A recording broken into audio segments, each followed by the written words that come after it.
road's end, the wall.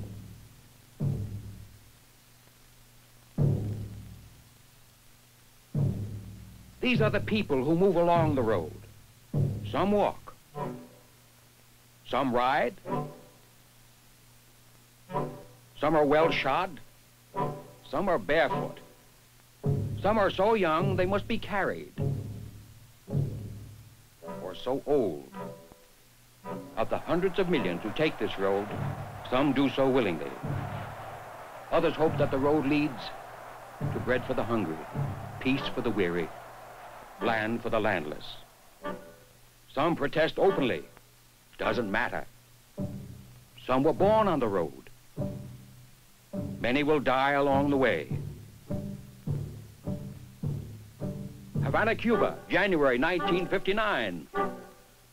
This road leads to this wall. Red China, September 1960. This road, this wall. Berlin, December 1961. This road, this wall.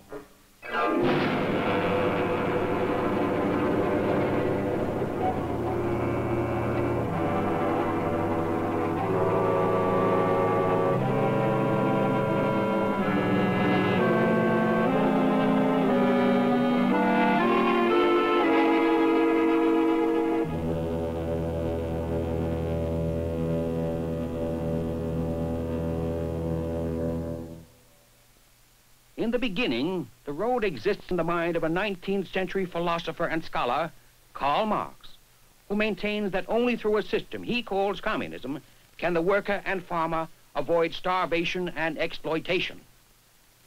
We declare openly, Marx writes, that our ends can only be attained by the forcible overthrow of all existing social conditions. Thus, the road begins. Many who walk the road know its origins well. Many do not. Some things must be known about the road by those who do not travel it. This is a one-way street. The signposts along the way do not describe the true destinations. And nearly everyone who sets foot or wheel on this road goes all the way to the end.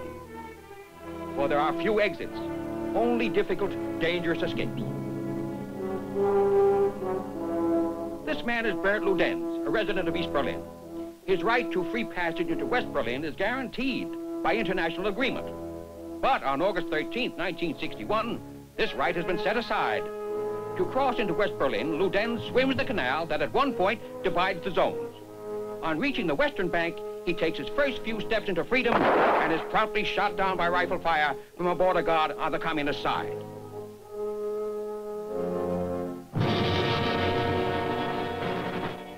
To know why Bert Ludenz was shot down across an artificial border by a man who bore him no personal malice, we must look at the road. We must go back along it, many miles and many years. Back from Berlin, 1961, to Havana, 1959, to Budapest, 1956, Koyokan, 1940, Kronstadt, 1921. St. Petersburg, Tsarist Russia. Sunday, January 22nd, 1905. Under the Tsar, Nicholas II, Russia is ruled by a government of absolute powers. These people, the workers and peasants of St. Petersburg, are not here to protest against this autocracy, but to appeal to the autocrat. Under the leadership of a priest, Father Georgy Gapon, they have come to present a petition to the Tsar. We, the working men and inhabitants of St. Petersburg, come to thee, sire, to seek defense. We have become beggars. We wait. 250,000 people stand before the Winter Palace. But the Tsar, in fact, is not there. Nor is it his will that the petition be received. Instead,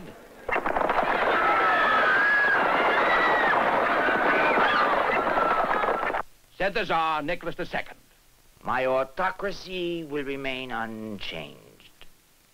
said Father Gapon. We no longer have a Tsar. Long live the fight for freedom. The bearded young man who mends Father Gapon's words is V.I. Ulyanov. Party name, Lenin. Long live the revolutionary proletariat, say we. The Tsar will never be a success as a ruthless autocrat. He doesn't even look the part. And he's busy. Busy with elaborate ceremonials that no longer interest hungry people. Busy with his family, including his son, a hemophiliac, who nears death whenever he cuts himself, and is kept alive, according to his mother, by the occult powers of Gregory Rasputin. Rasputin is a holy man. He says so himself.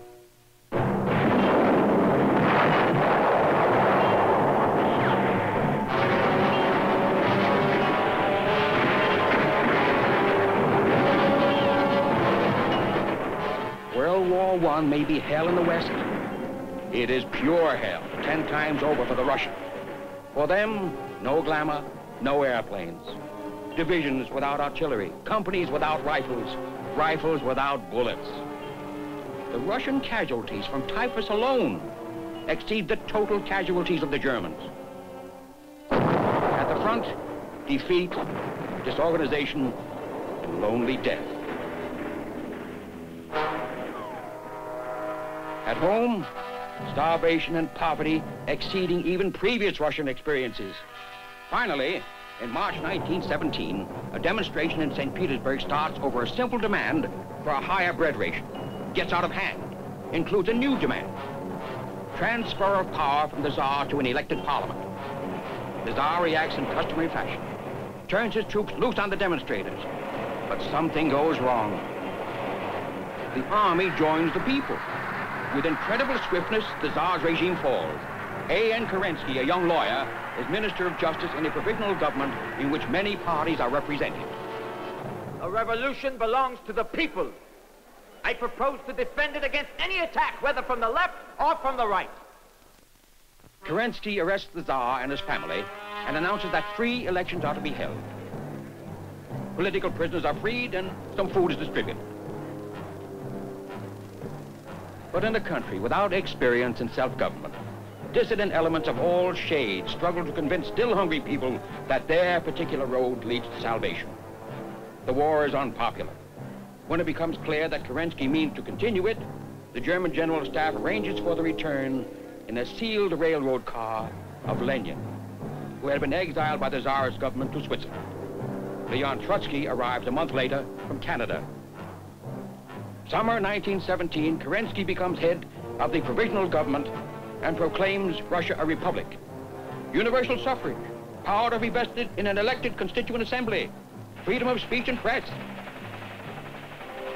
equal rights for women. Lenin on the Kerensky Republic. A democratic republic, more free under war conditions than any other country in the world. But in November, Lenin and Trotsky, as leaders of a huge farmer worker army union called the Soviet, called for the destruction of the republic. They imagine that serious political questions are decided by voting. As a matter of fact, they are decided by class war. The class war is quick and relatively bloodless. Lenin's Bolsheviki seize the railroad stations, telegraph lines, electric plants, and government officers and declare themselves in business. This is the Russian version of a great event of that war, the storming of the Winter Palace. Notice Ivan Armstrong, the all-Russian boy, opening the gate under fire. The interesting thing about this battle is that it never happened. In actual fact, the cadets defending the Winter Palace surrendered when it was pointed out to them that the building was in easy range of a rebel cruiser. Still, it makes a nice picture. The real violence comes later. On November 25th, the election Kerensky had called is held under the control of Lenin's Bolsheviki, who, to their amazement, lost it, 3-1. The assembly thus elected meets under the guns of Trotsky's Red Army, refuses for a time to turn over the power to the Soviet, but finally leaves the building in disorder.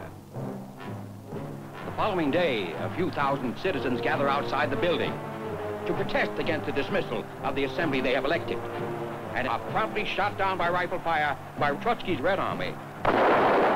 Not by voting, by class war. Citizens of the Soviet Union still vote, but not since November 1917 has more than one name per office appeared on the ballot. The assembly never reconvenes. Power passes to the Soviet, which Lenin controls, and from there to the Council of Commissars, where Lenin's power is absolute. This is the dictatorship of the proletariat, a power won and maintained by violence, power that is unrestricted by any law, resting directly on force. Keep this well in mind. Lenin makes peace with the Germans, and now a genuine civil war breaks out. Before it ends, the White Russians rebel against the Reds.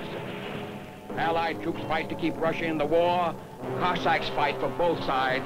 Tsarists rise up to restore the monarchy. The Tsar and his family are executed. And the Cheka, first of many Soviet secret police groups, becomes active. Arrest without charge, imprisonment or exile without trial, disappearance without explanation, all become routine. But Lenin complains. There is still too little ruthlessness. Not because we lack determination, but because we do not know how to capture enough profiteers, marauders, capitalists. However many they capture, they miss one. On August 30th, 1918, a young lady named Dora Kaplan takes a shot at Lenin. Her motives are unknown. Her marksmanship, defective. Lenin is only slightly wounded. That night, in Moscow alone, 500 anti-Leninists are executed on suspicion of being associated with Miss Kaplan's effort.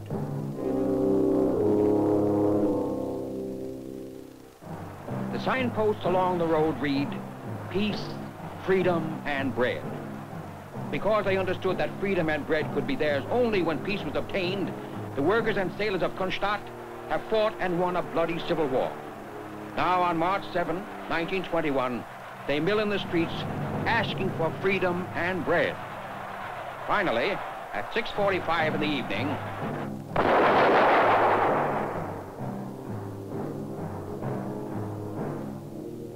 Trotsky, commander of the Red Army, who ordered the slaughter, gives the only explanation. It was necessary.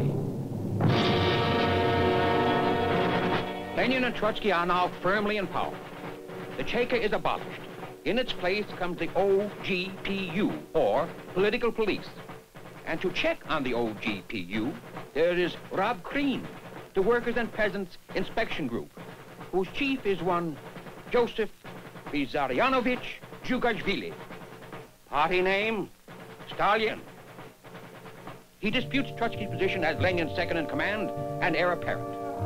In the struggle, Stalin has the support of Zinoviev, chief of the Communist International, and Kamenev, city leader of Moscow, who could make you a judge or send you to Siberia. Now, with the Civil War won, Lenin eases the demands for belt-tightening and public sacrifice. Out of economic necessity, he institutes the new economic policy. Emphasis is placed on production of consumer goods, but the state maintains control of heavy industry. Even private enterprise is permitted, within limits. And two new words, American aid, enter the Russian vocabulary.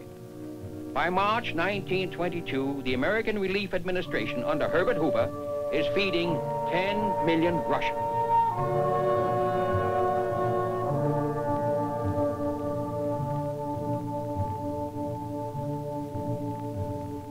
But in March 1923, Lenin suffers a stroke.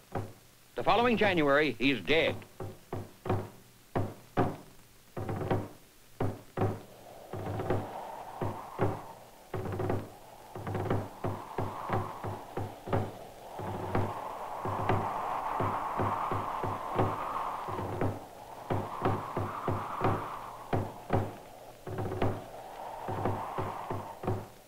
Stalin, Zinoviev, and Kamenev forced Trotsky into exile. Then Stalin turns on his two associates and ends the new economic policy. In its place come three successive 5-year plans, all designed to emphasize productive capacity, especially heavy industry and power output.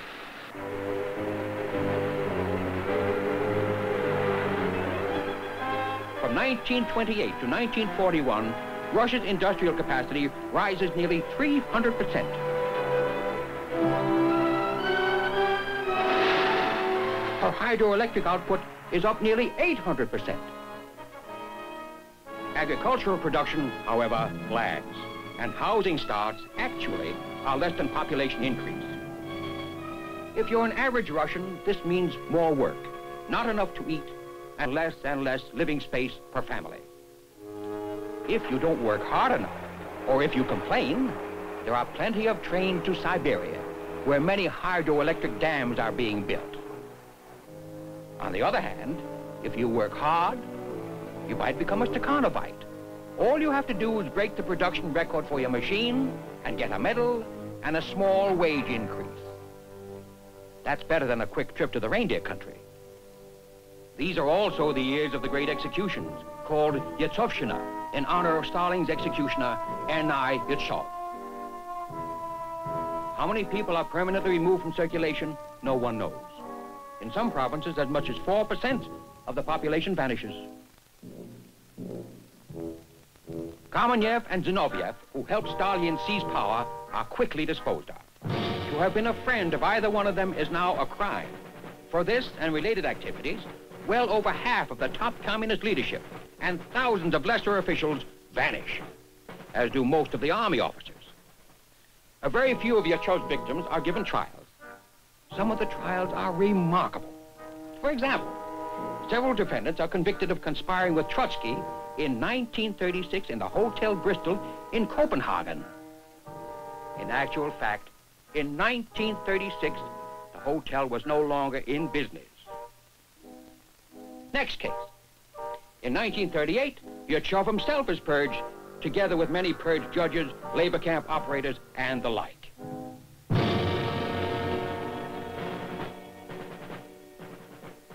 Coyoacan, near Mexico City, August 20th, 1940.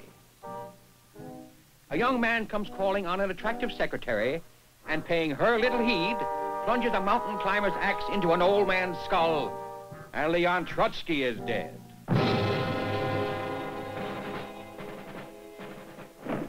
In the West, meanwhile, another dictatorship arose, devoted to world conquest, complete with infallible leader, secret police, and cattle cars that carried men and women to the grave, or worse. Vor uns liegt Deutschland, in uns marschiert Deutschland, und hinter uns kommt Deutschland. This is the time of the Popular Front. All who would make common cause against the fascists are welcome. But even as the pickets march, the Popular Front is changing. On August 23rd, 1939, Molotov for the Russians and von Ribbentrop for the Germans undertake to divide the world between them.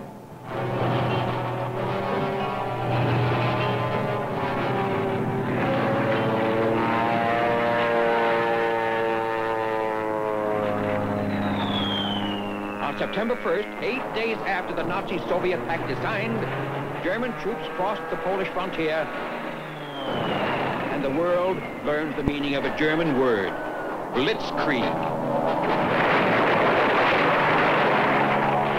On September 17th, the Red Army crosses Poland's frontier. On October 5th, Poland has disappeared. German and Russian shake hands at Przemysl. The scum of the earth, I believe.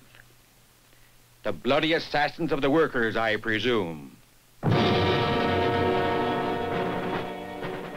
Germany gets more from the pact than help with the dismemberment of Poland. Russian icebreakers clear the way for German surface cruisers. Germans are also given a naval base at Murmansk and vast amounts of war material.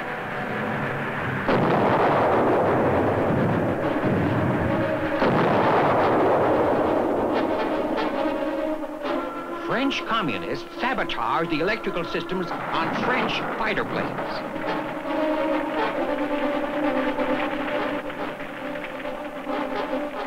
But with the fall of France, Hitler decides the pact has served its purpose and ends it by invading the territory of his recent partner, Russia.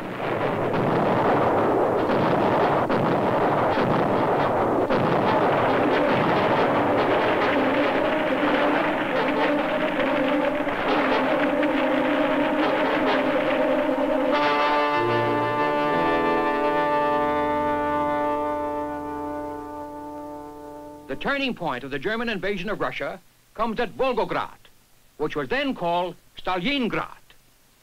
When the war ends, Russia acquires as the spoils of war eastern Poland, Bessarabia, Subcarpathian Ruthenia, East Prussia, northern Sakhalin, the Kuril Islands, and portions of Finland.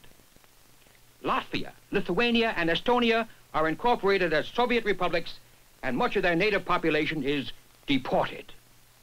There are Russian zones of occupation, pending final peace treaties in Germany, Austria, and North Korea. And the Russians have the right to maintain garrisons in Poland, Hungary, Romania, and Bulgaria. How did we get from here to there, to the present situation, with an iron curtain dividing Europe and communist outposts throughout much of the world? What is the secret of communism's post-war expansion? What methods do they use? The answer is, they use them all. Occupying troops remain until political domination is achieved in Poland, Romania, and Hungary. Zones of occupation become zones of continuing influence and control in East Germany and North Korea. Along with their political and psychological efforts, economic aid and trade agreements help spread the Soviet influence in Africa and in the Middle East. Force is avoided wherever possible. But when it is needed, it is used. The expulsion from the mainland of the Chinese nationalist government is a military exercise, complete with artillery, tanks, infantry, amphibious operations, casualties, and refugees. Subversion is, of course, an important technique of communist conquest. Czechoslovakia in 1948 is an established democracy in Eastern Europe. Suddenly, a rash of strikes. Conservative elements resign from the cabinet. Communist deputies pound their desks as the street demonstrations reach riot proportion. Police brutality in putting down the riots is charged, and the communists take over the police.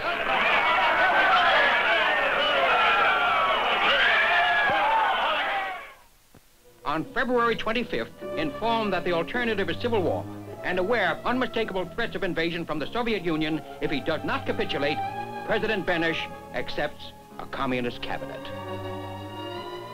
But Jean Majardik, son of the country's greatest hero, will not go along and remains in the Foreign Office. 2 weeks later, his dead body is discovered. Whether he was murdered or killed himself is not known to this day.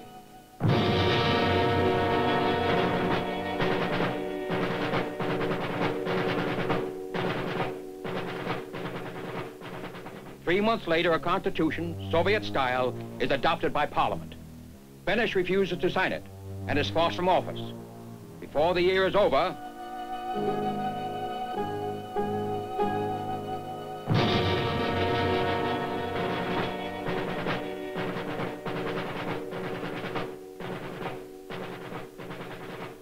Czechoslovakia, like its heroes, Benesch and Majardik, is dead.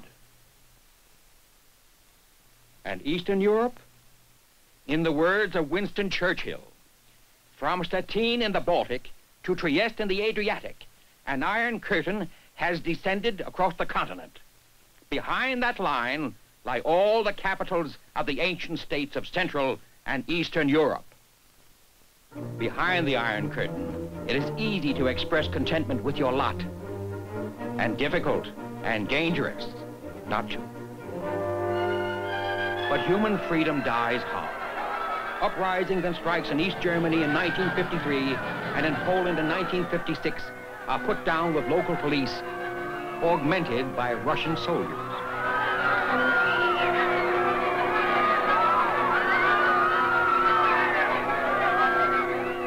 In Poland, concessions are made so that Poland today, although indisputably communist, permits a degree of freedom unheard of in the other Iron Curtain countries. Poles are permitted to criticize government decisions if they do so discreetly.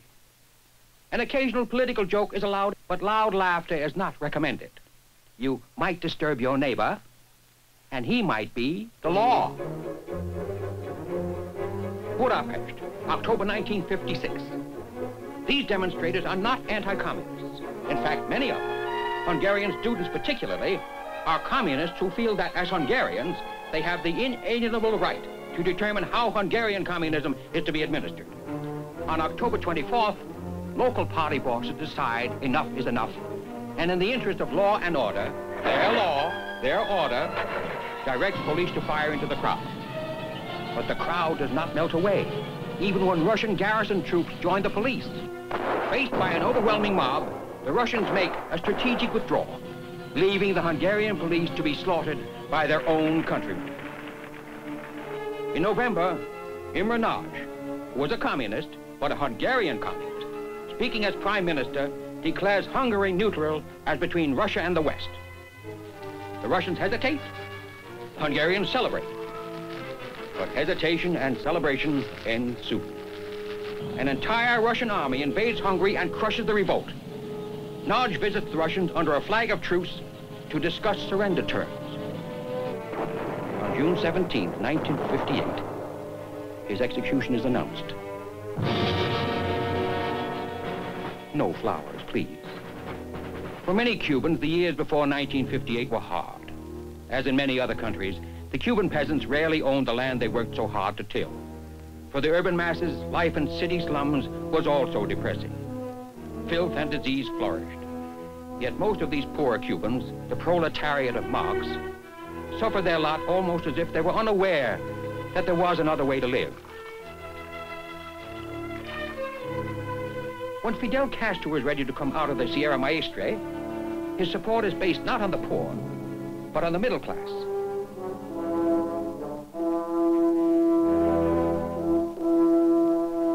Ironically, it is the knowledgeable who form the advance guard of the revolution. But when the Pied Piper seeks to broaden his support and sounds the call for bread and peace, the poor are there to listen. Many believe, few doubt. The revolution is a success. Castro's brother Raul is already a self-proclaimed communist. His close associate, Che Guevara, had participated in the unsuccessful revolution in Guatemala. But in the enthusiasm of the revolution, few Cubans, even in the middle class, believe that Fidel Castro will ever turn communist. At first, he promises free elections. He acknowledges many of the traditional rights of citizens and the established institutions of government. But the elections never take place, and the government quickly becomes an instrument of coercion. The takeover is a success.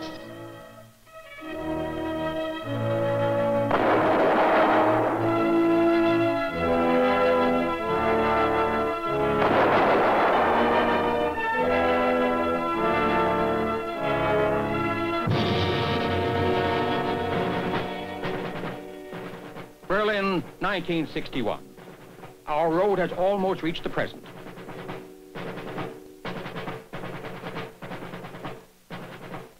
Why have the Russians built this wall?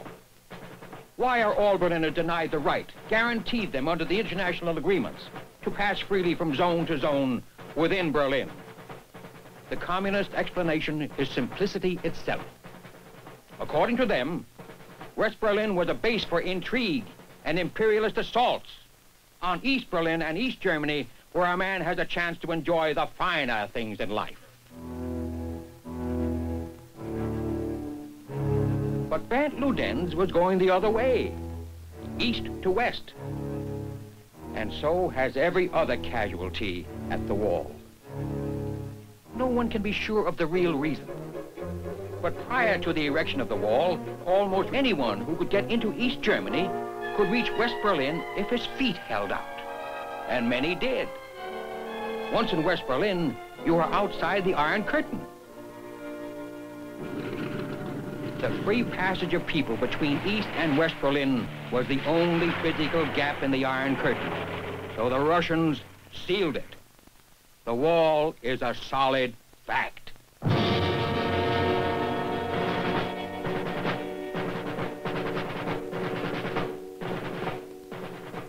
and the wall remains.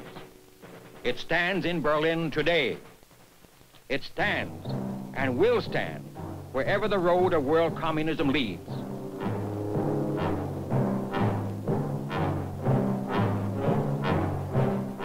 Someday, according to its builders, it will surround not merely the world, but the moon, the stars, outer space, the universe.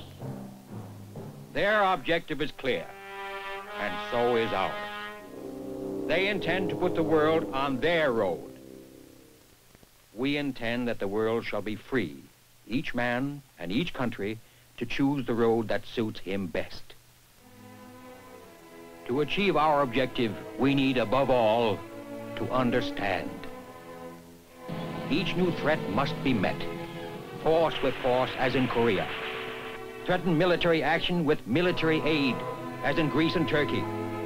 Exploitation of economic weakness with economic aid and cooperation of the sort that has helped keep Western Europe independent. The choice is not red or dead. The choice lies between wisdom and ignorance, bravery and cowardice, freedom and slavery.